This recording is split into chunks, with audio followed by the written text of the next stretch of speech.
Hello and welcome back to Football Manager 2020 with Newcastle United. This is the first Football Manager episode that I've recorded on my brand new PC.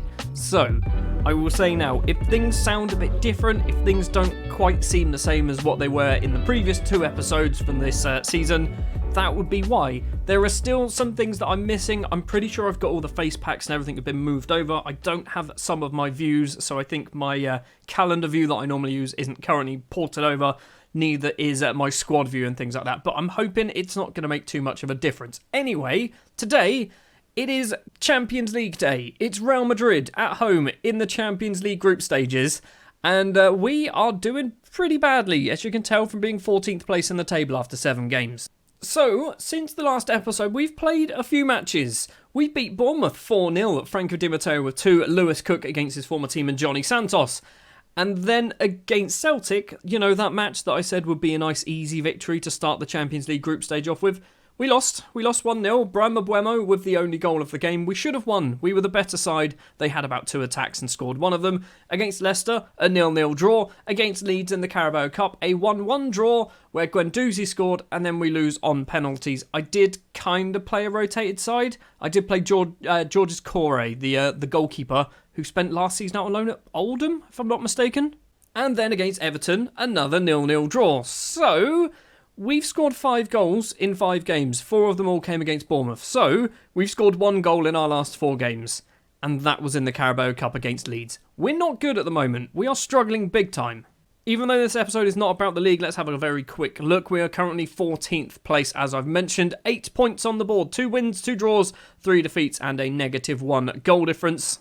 And in the Champions League group stages, we are bottom of the group. Celtic are top of the group.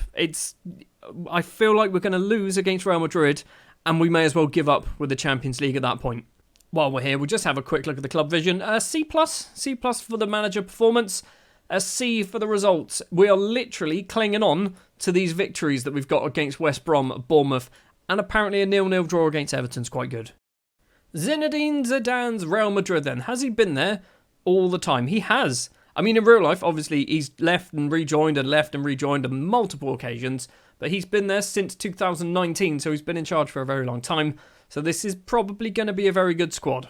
The starting lineup that we are going to go for then is a little bit different. In goal will be Adonam, a back 5. That's right, we're going with a back 5. This is a formation that I've been playing with Southport. I don't know whether I've shown this off for Newcastle, but it's a formation I've definitely been playing with Southport. It seems to do a slightly better job than having the 2 wing-backs. It does mean that Marlon Charles doesn't technically fit into this formation. But yeah, we play 5 at the back with complete wing-backs on attack. So they're essentially just normal wing-backs, but they sit a little bit deeper in theory. So it's going to be Henriks on the left, Helinho on the right. The central 3 defenders will be Big Dids, Zelaya and Munoz. In the middle of the pitch will be Lewis Cook and Christ Chole. Almada will be just behind Fite Arp and Franco Di Matteo. On the bench we do have Wang, Johan Mylard, Marlon Charles, Nicky Monasterio, Harry Maguire, what's his name? Matthias? Yeah, Matthias Jakobsen, this guy, he's still here. And Callum Wilson as well. So we did have a brief look at Real Madrid, didn't we, in the last episode when we had the draw. And looking at some of the names, I mean, they're basically Wolves, aren't they? Ruben Neves is there. Diego Jota is there. They're basically Wolves. Isn't Diaz a Wolves player as well? Am I mistaken? Not expecting to get anything out of this game. If we get a point, I will be happy with a point. Di Matteo's there. We're almost 1-0 up. We've got ourselves a throw deep in our half. Helinho to Thiago Almada. Back to Helinho. Long ball upfield. The left back finds Franco Di Matteo, who's made himself some space. Goes for goal. We're 1-0 up against Real Madrid. Just casually 1-0 up against Real Madrid. Helinho with the assist. Franco Di Matteo with his 4th goal of the season. Let's just end the match now. End the episode now. We'll be second in the Champions League group. Weirdly, we kind of want Celtic to win as well, don't we, against PSG? Because if Celtic win, then we will be in. Well, I say, is that a good thing? Maybe we want everybody to win 1 game out of their first 2 matches, and then it suddenly gets nice and easy. Di Matteo goes for goal. What is Courtois doing there? Di Matteo's going to collect it. I guess he's probably a sweeper keeper. Back to Henriks in the area, goes for goal. Courtois makes a television save. What I was trying to say, with the teams, if everyone wins at least 1 game out of their first 2 games, we're still on an even playing field with just 4 games left to play.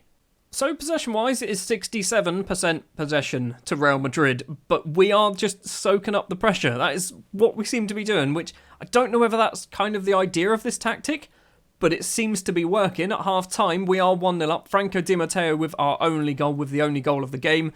What is happening with PSG and Celtic? PSG have taken the lead. No changes at half-time, but I'm thinking Fite Arp will be coming off. I'm thinking Callum Wilson, if I'm perfectly honest. Monastero can't seem to score goals at the moment, nor can Fite Arp, so Callum Wilson might be the one to come on. They've just brought on somebody called Kenneth Taylor. Who's Kenneth Taylor, and why is he a wonder kid? Corner for Real Madrid. It's 1-1. Great. Is it 1-1? It might not be. Juan Munoz has put the ball in the back of the net. It is potentially offside or handball or something. It's something. Right, who's this Kenneth Taylor guy? Why have I never heard of him? He's Dutch, apparently. He's pretty good. We're going to do our sub now as well. We're going to do Wilson on for Fite Arp, which is a weird thing to say when you think Callum Wilson is actually 35 years old. Hakimi, is he 35? He might be 34. Anyway, it doesn't matter. Hakimi crosses the ball in. Jovic is there, doesn't get it. Taylor collects. Bello going to play it back to Taylor. Real Madrid having a bit more bit more chances, I guess, in this half. Hakimi on the right-hand side, loads and loads of space. Helinho steals the ball away. What are you doing, Helinho? Gets it clear only as far as Bello. The Real Madrid left-back gets past Henriks, who does a slide tackle. Bello keeps going, crosses in. At the front is Havertz. Jovic is there. His effort is saved, I think, from Adnan. Frederick has collects it, tries to cross it in, takes a deflection. It's a corner for Real Madrid. Neves has gone over to take the corner. Havertz is at the front. Almada gets it clear. Christchule, first time we've said his name all game, can run the ball down that right-hand side. The Ivorian keeps going down that right-hand side, gets tackled, and that ends the highlight. One thing that I think has changed between now and our last match, Adnan isn't annoyed anymore. Adnan was really annoyed because I didn't sell him to Arsenal for not a lot of money, and now he's not. He's decided actually he's quite happy to stay here, quite happy to play against Real Madrid in the Champions League. So maybe that's something that has helped us out a lot. We're going to do another sub. I don't know what we're going to do. Almada off for Marlon Charles. Oh, we're doing it. We're doing it. That's right. Marlon Charles is going to be that attacking midfielder. Going to do ourselves another sub just to do some time wasting. Cheole off for Harry Maguire. We're doing. I don't know why we're doing it. We've got 6 defenders now on the pitch. Wilson with the ball. 2 minutes to play. Big Dids collects it. Across to Lewis Cook. I don't think Maguire is on just yet. Cheole collects it. Now Charles tries to find Di Matteo and can't do it. Now Hakimi can run free for Real Madrid down the right-hand side. Hakimi's basically been their only player who's done much. Goes for goal. Hits it wide of the post. We've got 2 minutes left to play. And I'm hoping we are just going to run down this clock. Let's just go very defensive. We've got no time left. We've beaten Real Madrid. Last episode, we lost 5-0 against Manchester United. This episode, we've beaten Real Madrid. What? How? How have we done that? I don't care. Franco Di Matteo with the goal. Helinho with the assist. 7.8 rating as well for Helinho. That's a good performance. I'm happy with that.